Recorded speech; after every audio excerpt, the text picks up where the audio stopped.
नमस्कार दोस्तों, सनातन लॉजिक में आपका स्वागत है। आज हम संतोषी माता की कथा कहेंगे। उससे पहले पूजा की विधि और व्रत के महत्व को भी बताएंगे। चैनल पर अगर पहली बार आए हैं तो लाल बटन दबा के सब्सक्राइब कर लीजिए और पास में ही बेल आइकन है, उसको भी टच कर दीजिए। व्रत कथा का महत्व। संतोषी माता का व्रत करने से हमें धन, धान्य, सोना, चांदी, पुत्र सभी कुछ प्राप्त होता है। जो कर्जे से डूबा हुआ है उसका कर्जा उतर जाता है। जिसके संतान नहीं है उसके संतान होती है। और जिस कन्या का विवाह नहीं हो रहा है, संतोषी माता का व्रत करने से बहुत ही अच्छे घर में उसका विवाह होता है और उसका पति बहुत अच्छा मिलता है उसे, संस्कार युक्त। क्योंकि संतोषी माता के पिता श्री गणेश जी हैं, माता रिद्धि सिद्धि हैं। धन, धान्य, सोना, चांदी, मोती, मूंगा, रत्नों से भरा हुआ उनका घर है। बहनों, कहने का तात्पर्य ये है कि संतोषी माता का व्रत करने से सभी की सारी मनोकामनाएं पूर्ण होती हैं। ये तो था संतोषी माता के व्रत का महत्व। अब हम बताते हैं पूजा की विधि। जिस दिन शुक्रवार है, आप संतोषी माता का व्रत कर रहे हैं, सुबह जल्दी उठ के नहाएं, पूजा के स्थान को साफ करें, एक पट्टा रखें, पट्टे के ऊपर लाल कपड़ा बिछाएं, वहाँ संतोषी माता की फोटो रखें, एक जल का लोटा भर के रखें, 5 मिट्टी की डेली रखें गौरी के रूप में। लोटे के ऊपर एक कटोरी रखें, उसमें गेहूं या चावल भरें और उन चावलों के ऊपर या गेहूं के ऊपर दिया रखें। घी का दिया बना के रखें और दिया जलाएं। इसके अलावा रोली, मौली, फूल, अगरबत्ती और सबसे प्रिय संतोषी माता का प्रसाद गुड़ और चना रखें। इन सारी चीज़ों से षोडशोपचार संतोषी माता का पूजन करें। कथा सुनते समय अपने हाथ में गुड़ और चना रखें। कथा सुनने के बाद जब पूरी कथा खत्म हो जाए, हाथ वाला गुड़ और चना गाय को खिला दें और कलश के पास जो प्रसाद के रूप में रखा है वो सबको बांट दें, परिवार वालों को, बाहर वालों को। उसके बाद आप जब शाम को एक टाइम भोजन करें, उस समय प्रसाद ग्रहण करें। भाइयों और बहनों, भक्तों, ये है पूजा की विधि। अब शुक्रवार की कथा प्रारंभ हो रही है। आप लोग गुड़ और चना हाथ में ले लीजिए। एक बुढ़िया थी, उसके 7 बेटे थे। 6 बेटे तो कमाई करते थे और 7वां बेटा कमाई नहीं करता था। तो वो बुढ़िया खाना बनाती और अपने 6 बेटों को बिठा के बड़े प्यार से खिलाती और जो उनका बचा हुआ होता वो 7वें बेटे को दे देती। 7वां बेटा बड़ा खुश रहता था कि मेरी माँ मुझे कितना प्यार करती है। उसने एक दिन अपनी पत्नी से कहा कि देखो, मेरी माँ मुझे कितना प्यार करती है, मैं कुछ भी नहीं करता फिर भी बड़े प्रेम से खाना खिलाती है। तो उसकी पत्नी ने कहा कि तुम्हारी माँ 6 भाइयों का झूठा भोजन तुम्हें कराती है। पहले तो उसने माना नहीं, फिर एक दिन रसोई में पतला कपड़ा ओढ़ के सो गया। उसने देखा माँ ने 6 बेटों को बुला के बड़े प्यार से खिलाया और सबसे अंत में 7वें बेटे को बुलाया और बोली भोजन कर लो। तो उसने कहा कि आज मुझे भूख नहीं, मैं भोजन नहीं करूँगा, मैं परदेश जा रहा हूँ। तो बुढ़िया ने कहा जाओ, कल जाते हो तो आज जाओ। वह परदेश जाने के लिए निकल गया। रास्ते में उसे अपनी पत्नी की याद आई तो वो अपनी पत्नी से मिलने गया। उसने देखा पत्नी गौशाला में कंडे थाप रही है। तो उसने कहा मैं परदेश जा रहा हूँ तो अपनी कुछ निशानी मुझे दे दो। पत्नी ने कहा मेरे पास तो कुछ भी नहीं है। मैं गोबर थाप रही थी तो उसने गोबर की 2 थापें उसकी पीठ पे लगा दी। उसने कहा तुम भी कुछ निशानी दे दो। तो उसने अपनी अंगूठी निकाल के दे दी और वो परदेश में चला गया। जहाँ पहुँचा वहाँ उसने देखी कि एक दुकान है, दुकान पे सेठ जी बैठे हैं। उसने सेठ जी से कहा कि मुझे नौकरी चाहिए, कुछ काम दे दो। साहूकार ने उसे नौकरी दे दी। कुछ ही दिनों में वह साहूकार का विश्वास पात्र बन गया और जितने भी नौकर थे सब नौकरों के ऊपर हेड बन गया। उसको होशियार देख के साहूकार दूसरे देश पैसा कमाने चला गया।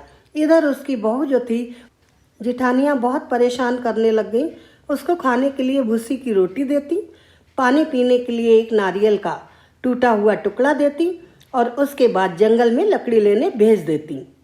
एक दिन वो जंगल में लकड़ी लेने गई थी, वहाँ देखा बहुत सारी स्त्रियाँ एक जगह इकट्ठी होकर कुछ कर रही हैं। तो उसने कहा, आप लोग ये क्या कर रहे हो? स्त्री ने कहा, हम संतोषी माता की पूजा कर रहे हैं, इससे सारी मनोकामनाएं पूर्ण होती हैं। किसी का पति अगर परदेश में गया होता है तो वो भी आ जाता है। तो बहू बोली कि मुझे भी समझा के कहो, मैं भी संतोषी माता का व्रत करूँगी। बहू ने अभी 5 शुक्रवार ही किए थे कि उसका पति 4-5 गाड़ियाँ सामान से भर के लाया और बहुत सारा धन लेकर अपने देश लौट आया। घर आकर उसने माँ के हाथ का भोजन किया, गांव वालों से मिलके आया, अब विश्राम करने लगा। इतनी देर में रोज की तरह बहू जंगल से लकड़ी काट के लाई और लकड़ी के गट्टे को आंगन में डालकर बोली, सासू जी लकड़ियों का गट्टा लो, भूसी की रोटी दो, नारियल के खपटे में पानी दो। ये सुनकर सासू जी ने कहा, बेटा ऐसा क्यों कहती है, तेरा पति तो आया है, आ बैठ। इतने में उसका पति बाहर आया। उसने उसके हाथ में अंगूठी देखी। अंगूठी देख के वो व्याकुल हो गया।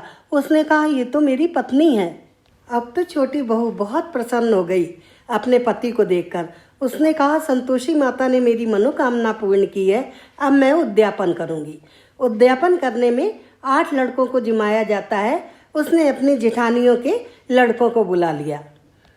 जेठानियों ने अपने बच्चों को सिखा दिया था कि भोजन करने के बाद तुम खटाई मांगना। उन्होंने खीर पूड़ी सब खा ली, फिर खटाई मांगने लगे। तो छोटी बहू बोली कि हम खटाई नहीं देंगे, संतोषी माता के उद्यापन में खटाई नहीं खाई जाती है।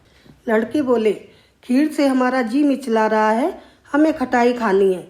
अच्छा पैसे दो। वो कुछ जानती नहीं थी, उसने लड़कों को पैसे दे दिए। पैसे लेके लड़के बाजार गए और सबने इमली खरीद के खा ली। ये देखकर संतोषी माता बहुत क्रोधित हुई और उसके आदमी को उसी समय राजा के दूत पकड़ कर ले गए। अब वो वापस से संतोषी माता के मंदिर में गई। बोली, हे माँ, मैंने क्या बिगाड़ा था? इतने दिनों बाद मुझे खुशियाँ मिली थी, अब हमारी खुशियाँ फिर से छिन गई हैं। क्षमा करो माता, क्षमा करो। एक बार क्षमा कर दो माँ, मैं दोबारा तुम्हारा उद्यापन करूँगी। माता ने कहा, जा ठीक है, तेरा पति तुझे रास्ते में मिलेगा। जैसे ही छोटी बहू मंदिर के बाहर निकली, उसने अपने पति को देखा और पूछा, तुम कहाँ गए थे? तो उसने कहा, इतना धन जो कमाया है, राजा ने टैक्स मांगा था, टैक्स भरने गया था। अब जैसे ही शुक्रवार आया, उसने संतोषी माँ का उद्यापन किया। भोजन करने के लिए जेठ के बच्चों को बुलाया। वो ना नुकुर करने लगे। उन्होंने कहा, हमें खटाई चाहिए। तो उसने उनको मना कर दिया और पड़ोस से ब्राह्मण के बच्चों को बुलाया और उनको भोजन कराया और दक्षिणा में एक एक फल दिया।